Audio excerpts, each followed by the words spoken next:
मित्रांनो सप्रेम नमस्कार. मी आहे विनोद कुमार माने. माने गुरुजी या माझ्या एज्युकेशनल, मोटिवेशनल, सोशल आणि टेक्निकल चॅनलमध्ये आपण सर्वांचं मी सहर्ष स्वागत करत आहोत.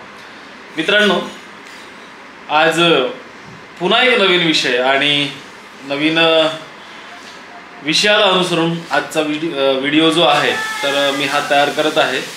तर मित्रांनो, जर आपण माझ्या चॅनलवरती नवीन असाल तर नक्कीच माझ्या चॅनलला सबस्क्राईब करा, व्हिडिओला लाईक आणि शेअर करायला विसरू नका, जेणेकरून नवनवीन विषयावरचे व्हिडिओ बनवण्याची प्रेरणा ही तुमच्याकडूनच मिळत असते. मित्रांनो, आपली मुलं, लहान मुलांना किंवा सर्वांना एक दिवस मौन पाळण्याची सवय असली पाहिजे. तर आजचा विषय आहे एक दिवस मौन पाळण्याची सवय. मग ही सवय मुलांना काय देऊन जाईल आणि ही सवय आपण आपल्या मुलांना कशी लावू शकतो या संदर्भाची चर्चा जी आहे तर ती आज आपण करणार आहोत. मित्रांनो, एक दिवस एक मुलगा, माझ्या समोर असलेला मुलगा खुणाखुणांनी बोलू लागला. त्याला पाणी पाहिजे होतं. तर तो मला म्हणाला, असं हात दाखवत, असं खून करत म्हणाला की मला पाणी पाहिजे. तर मला आश्चर्य वाटलं. मला असं वाटलं की या मुलाला बोलता येत नाही का, असं त्याला विचारल्यावर, म्हणजे तुला बोलता येत नाही का असं त्याला विचारल्यावर त्याने लिहून दाखवलं आणि त्याच्या खिशामध्ये असलेली चिठ्ठी जी आहे ती लिहिलेली ती दाखवली मला. आणि त्यामध्ये लिहिलेलं होतं की आज माझा उपवास आहे, मी आज बोलू शकत नाही, मौनाचा उपवास आहे माझा, आज मी मौन पाळलंय. तर सुरुवातीला मला गंमत वाटली, पण नंतर मात्र ही सवय प्रत्येक मुलांना असणं आवश्यक आहे हे मला काही वेळातच पटलं.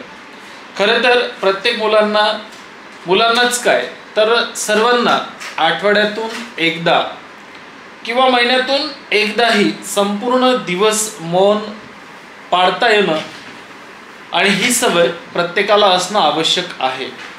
आता सर्वात महत्त्वाचं म्हणजे काय तर मौन पाळल्याने आपल्या मनाची शुद्धी होईल, मनाची आंघोळ होईल.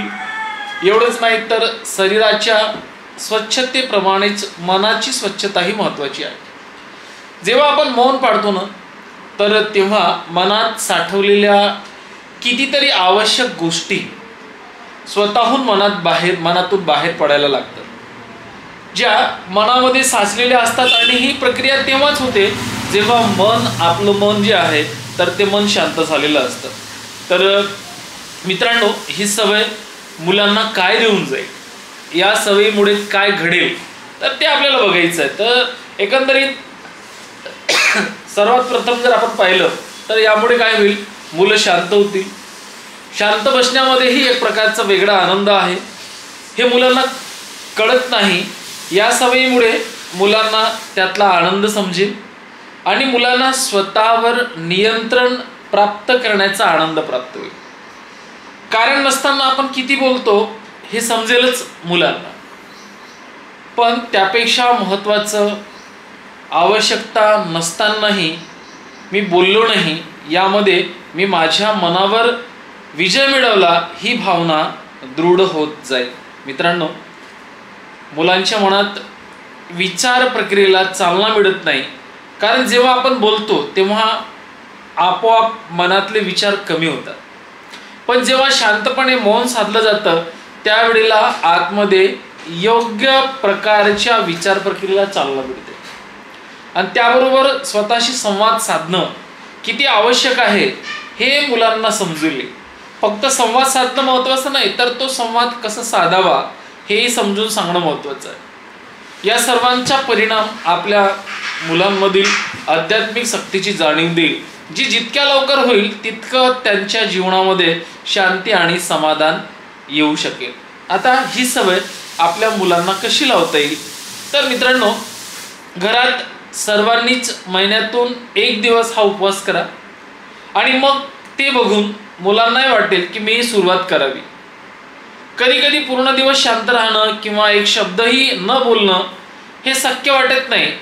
मौन राहणं म्हणजे संपूर्ण दिवस शांत राहायला हवं का तर अजिबात नाही. दिवसातील घड्याळ लावून 10 मिनिटं घेतली की 10 मिनिटं आपण मौन पाळणार. मग 10 मिनिटाचे 20 मिनिटं होऊ शकतात, 30 मिनिटं होऊ शकतात, 1 तासापर्यंत हा कालावधी जाऊ शकतो. जेव्हा 1 तासापर्यंत सहजतेने मौन बाळगता येणं, त्यानंतर 1 तासाचे 2 तास, 5 तास, 10 तास, अगदी 24 तासापर्यंत जाता येतं. कधी कधी घराबाहेर गेल्यावर बोलणं आवश्यक असतं. अशा वेळी नियमात थोडासा बदल करता येईल. उदाहरणार्थ, घराच्या आतमध्ये असताना मौन पाळायचं किंवा बोलायचं असेल तर एका विशिष्ट रूममध्ये जाऊन बोलायचं. अर्थात मौन पाळणं म्हणजे शब्दाचे मौन पाळणं. आपण खुणेने संवाद साधू शकतो, हाताने लिहून देऊ शकतो, त्याबरोबर टाईप करू शकतो. अशा वेगवेगळ्या पद्धतीने संवाद साधू शकतो. हा फक्त शब्दांचा उपवास आहे. खरं तर मौन म्हणजे विचाराचा देखील उपवास असायला हवा. पण सुरुवात शब्दापासून करायला हवीच, काही हरकत नाही. तर मित्रांनो, चला तर मग आपणही एक दिवस मौन पाळण्याची सवय ही स्वतःमध्ये लावून घ्यायची आहे. मित्रांनो, कसा वाटला व्हिडिओ? अभिप्राय नक्कीच कळवा.